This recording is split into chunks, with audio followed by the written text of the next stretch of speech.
Katia Boroni, la periodista brasileña que escribe acerca de cetrería, aves de presa y educación medioambiental. Bienvenidos aquí a más un video.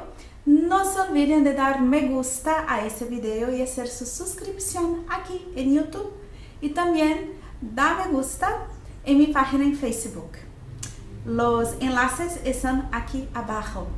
Entonces en el video de hoy vamos a hablar acerca de un libro que es fantástico, que es un libro muy importante para la cetrería mundial, que es el libro que yo tuve el placer y el honor de ser la traductora oficial y autorizada para el portugués, que es El Cernícalo Americano en la Cetrería Moderna de Matthew Mullenix.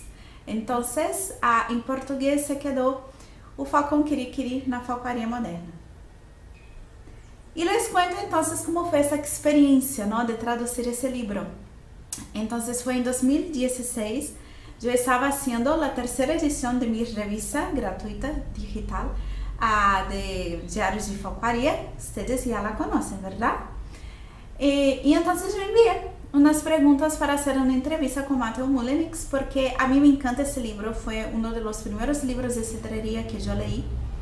Y yo creo que es muy importante y por eso hice la entrevista y entonces yo tuve la idea de preguntarle, mira, me gustaría mucho traducir tu libro para el portugués, ¿no? Porque las personas aquí en Brasil tienen un poco más de dificultad de leer en lengua extranjera.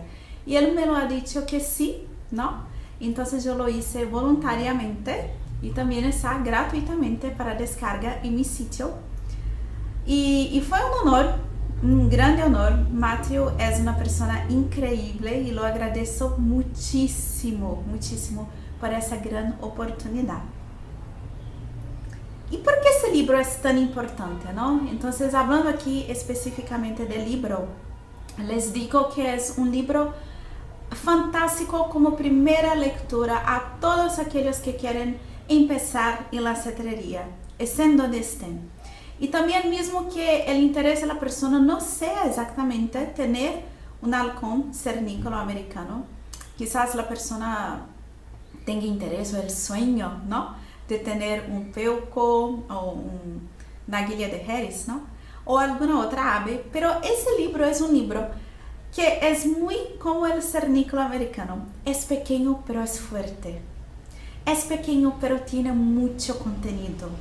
Y entonces aclara muchas cosas y realmente hace con que la persona comprenda, pero ¿qué es la cetrería? ¿No? ¿Cómo tener un ave de presa en casa? ¿Cómo es el entrenamiento, la alimentación? ¿Cómo es cazar con un ave de presa? Entonces yo creo que para cualquier persona ese libro sirve, si quiere entrar en ese mundo fantástico de la cetrería, ¿no? Y además de eso también trae cuestiones muy importantes acerca de los cuidados, ¿no?, del control del peso, que es una cosa muy importante cuando estamos pensando en halcones no tan pequeños. Entonces realmente es una obra maestra que ayuda a todos. Y si ustedes todavía no lo han leído, les invito a leer porque realmente les van a gustar muchísimo. Entonces vamos a ver algunas partes de ese libro para que ustedes tengan ganas de leerlo todo. Y bien, empiezo por una frase de efecto que Matthew pone luego en el inicio, que es: permitidme presentarle a un digno compañero de caza, un reto para cualquier halconero, el cernícalo americano. Y es de esa manera que empiezo, porque el cernícalo es un ave muy importante para la cetrería, especialmente porque es recomendado por muchos, en muchos países, como la primera ave que el nuevo cetrero va a volar, pero que también sufre prejuicios, ¿no?, porque es muy pequeño, y eso quiere decir que si es muy pequeño, sus presas también hay que ser pequeñas. Y entonces por eso no es tan valorado como aves que son un poco mayores, lo que es una tontería, ¿no?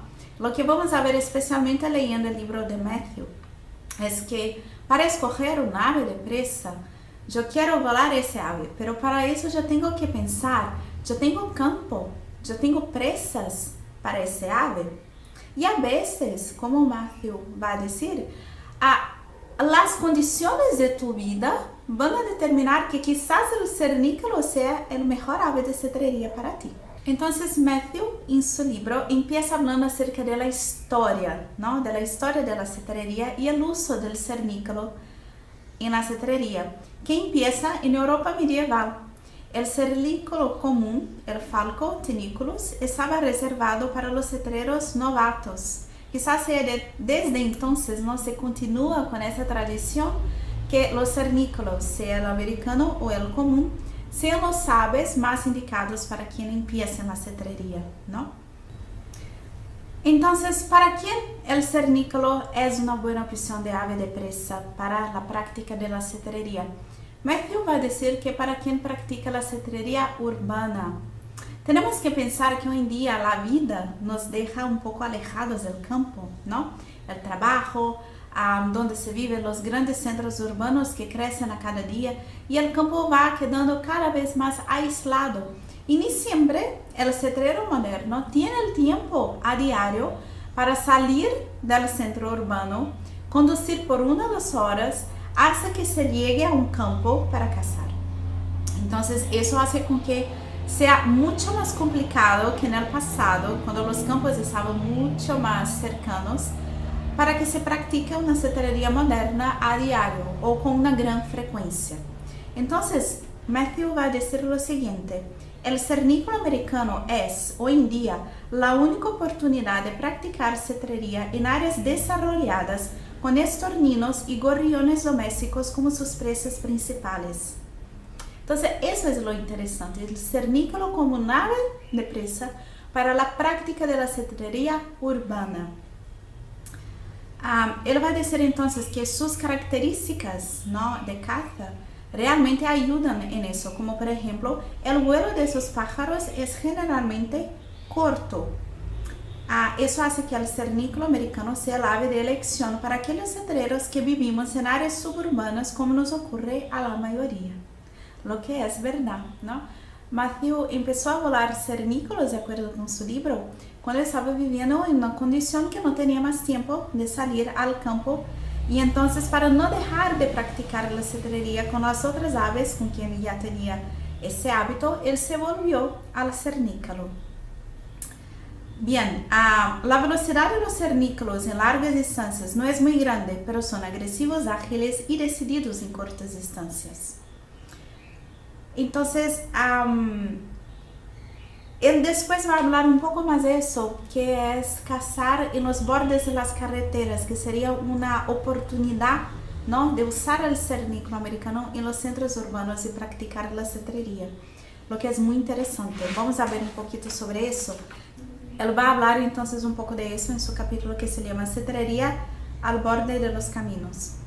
Lanzar un cernícalo desde el automóvil proporciona 2 ventajas importantes: velocidad instantánea de 3 a 18 km por hora y el elemento sorpresa.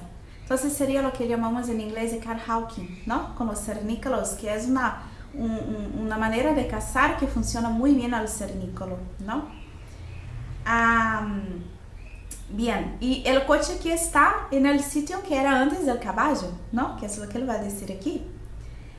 Que era el clásico vehículo de cetrería, ¿no? O sea, que es solo modernizar el caballo, o sea, que no es una cosa nueva. Hay personas que dicen, pero el carhawking, o utilizar un coche para la cetrería, es una cosa nueva. Es la forma nueva de se hacer lo que se hacía antiguamente con el caballo, ¿no? Entonces, mientras que el máximo potencial de los cernícalos lo podemos encontrar en vuelos a larga distancia o en la altanería, la máxima utilidad y eficacia la encontraremos en vuelos en el borde de los caminos, ¿no? Y entonces, él va a enseñar cómo hacer eso, incluso para que el ave se quede motivada a continuar cazando, porque él va a decir que aquí, que si calculamos el número de presas por el lance, el cernícalo americano tiene un porcentaje de éxito similar al cola roja. Mira qué interesante. De cada 4 vuelos, 1 termina en captura. Entonces él va a enseñar en ese capítulo cómo extraer lo máximo de su cernícalo. Pero volviendo entonces, el libro tiene una estructuración muy interesante, porque él habla en el inicio un poco acerca del cernícalo y de su importancia en la cetrería moderna, ¿no? Después él va a decir cómo escoger un pájaro, si lo mejor es el niego, pasajero o sahareño, ¿no? O sea, un polluelo, un del año o de más de un año. Él va a decir que en su preferencia personal, ¿no? Que él prefiere los cernícalos pasajeros. Con un manejo cuidadoso, crecen casi tan mansos como los niegos y si son volados con regularidad, tienen el potencial para adquirir la velocidad y el estilo de los sahareños. Bien, después él va a hablar acerca de qué escoger, el macho o la hembra, ¿no? Un torzuelo o una prima. Bien, seguro que eso va a depender de también tu preferencia, ¿no? No es solamente una cosa de que las hembras son mayores y por eso pueden cazar presas mayores, sino que hay muchas cosas ahí que hay que pensar. Él va a hablar un poco de eso, ¿no? Que la hembra proporcionalmente es más robusta, ¿no? Tiene menos problemas con presas más grandes, pero la desventaja de volar una hembra es que las hembras grandes protegen y esconden las presas con mayor facilidad que los machos. O sea, hay que pensar bien y hay que tener eso en cuenta también a la hora de elegir, ¿no? Un torzuelo o una prima. Después él va a hablar acerca de la captura de un pasajero, siempre pensando que él está hablando desde un país donde eso es permitido, ¿no? Entonces hay que pensar en cada país donde ustedes están, cómo hay que tener, cómo hacer para tener un cernícalo, ¿no? Si hay que comprarlo de un centro de cría, pues se lo puede capturar. Después él va a hablar acerca del manejo y entrenamiento, y es muy interesante porque él va a decir eso de una manera muy didáctica. Yo creo que lo mejor de ese libro es esa parte didáctica, ¿no? Él lo deja tan claro y es tan tranquilo de comprenderlo. Por eso, de nuevo yo digo, yo siempre recomiendo ese libro a cualquier persona que quiera comprender qué es la cetrería para que se convierta en cetrero en el futuro. Y él va entonces a poner 10 puntos principales en el entrenamiento, que sería el primero, mantenerse en el puño. El segundo, retomar al puño tras una debatida. Tercero, comer en el puño. Cuarto, mantenerse en la percha. 5, volver a la percha tras una debatida. 6, saltar al puño. 7, saltar al señuelo. 8, volar al señuelo, confiador al aire libre. 9, vuelo libre al aire libre. Y 10, introducción a la caza. Entonces, esos serían los 10 puntos de entrenamiento de un cernícalo americano de acuerdo con Matthew Mullenix, ¿no? Y él va a decir que solamente hay que entrenar tan rápido como tu cernícalo y tu sentido común te lo permita. O sea, no hay un tiempo definido para cada uno de esos puntos, sino que hay que ver exactamente cómo tu pájaro, ¿no? Tu ave va a responder, ¿no? Bien, después él va a hablar un poco acerca de los equipamientos que son necesarios para la cetrería, también de una manera muy didáctica para quien nunca supo en la vida, pero ¿qué se usa en la cetrería, ¿no? Entonces él va a hablar acerca de los braceletes, por qué le gusta usar el tipo que usa, ¿no? La caperuza, los señuelos, y él va a decir que la caperuza para los cernícalos hay que ser hecha de una manera perfecta, ¿no? Porque hay que ser muy ligera para que se pueda usar con el cernícalo. Entonces va a hablar a eso también. Va a hablar también acerca de la importancia de la caja para los halcones, ¿no? Y él defiende que debemos introducir al cernícalo y la caja durante la primera semana de entrenamiento. También debemos proporcionar un sitio para posarse en el interior de la misma. Entonces, habla acerca de eso. Del jardín, ¿no? Cómo es importante tener un espacio seguro para que el cernícalo pueda tomar su baño de sol. que son aves que son muy nerviosas cuando están desprotegidas porque saben que son una presa también, ¿no? Entonces hay que tomar ese cuidado. Y lo que él hace, su solución para eso es dotar de su baño en el interior de la casa o en un porche cerrado o acrisalado. Así él puede ver, ¿no?, el jardín, pero está seguro de cualquier tipo de peligro, ¿no?, lo que también es muy interesante. Luego después hay un capítulo de introducción a la presa, ¿no? Y él va a decir que el método más expeditivo consiste en la presentación de la presa viva, que es el escape, ¿no?, bajo circunstancias muy favorables para que el cernícalo tenga éxito a capturarla, que ese procedimiento es el bagging en inglés, ¿no? Y entonces él va a explicar exactamente cómo eso funciona. Después un capítulo dedicado solamente al control del peso, que es una de las cosas más difíciles con el cernícalo. Aves muy pequeñas necesitan de un control de peso más exacto, ¿no? Hay que tener más cuidado. Y entonces él va a explicar, él trae también algunas tablas para mostrar el ritmo de pérdida de peso en un día, para que se quede un poco más fácil de comprender. Yo doy la comida por la mañana, ¿qué va a pasar con el metabolismo de mi cernícalo? Lo que es fantástico, es muy interesante también. Su dieta, ¿no?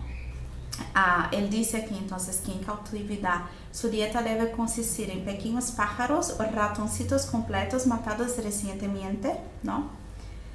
Y sabemos que cuando dejamos carnes conservadas en el congelador y después la descongelamos, que va a tener una pérdida de calidad, ¿no? Bien. Después de eso, él va a decir de los métodos de caza, ¿no? Y cómo entonces que es posible incluso volar más un cernícalo junto. Entonces él habla de eso con mucha seguridad, ¿no? Y también él va a hablar acerca de un punto que es muy interesante, que es la altanería con cernícalos. Él dice así: otros cetreros han tenido repetido y genuino éxito entrenando sus cernícalos por altanería. Cuando hay un gran número de gorriones en los campos, ese puede ser el método más espectacular de cazarlos con un cernícalo. Y entonces él trae aquí una cita, ¿no?, de Mary Griswold. En la técnica de volar los cernícalos por altanería en vez de desde el puño o desde una percha, la clave que nosotros hemos encontrado es tratarlo como cualquier otro halcón. O sea, no piense, pero él es pequeño o algo así. Es realmente muy interesante. Y aquí él destaca que las primas parecen ser algo menos aéreas que los torzuelos, y voy a explicar un poco acerca de eso también. Bien, después se traería los bordes de los caminos, que ya hablamos aquí un poquito, ¿no? Se traería un pallet de transporte, como también es otra manera de caza que se puede hacer. Se traería nocturna en un posadero. Y entonces, después él va a hablar acerca de algunos retos, ¿no?, de la cetrería con cernícalos, que es llevar a mano, o sea, esconder la pieza de caza, y cómo se puede disminuir esa tendencia que ya es natural del ave. Entonces hay que pensar en eso también. Ejercicios de condicionamiento, que él va a hablar acerca de los saltos verticales y de su importancia, ¿no?, que es muy interesante también. Él va a dar después, en otro capítulo, paseo por un año de caza, donde él va a hablar un poco de sus experiencias con su cernícalo. Después viene una parte que es muy importante, que son de las enfermedades y accidentes. Entonces él habla un poquito acerca de las abrasiones en las patas, las callosidades, colisiones, comida fermentada, predación.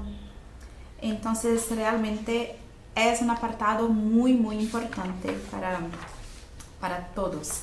También cómo mirar tu ave y saber si ella está bien, ¿no? Los signos de salud, el estado de las plumas, de los ojos, patas, tarsos y cera. también muy interesante, los excrementos. Y él va a hablar acerca del futuro, y es así que él va a terminar su libro, ¿no?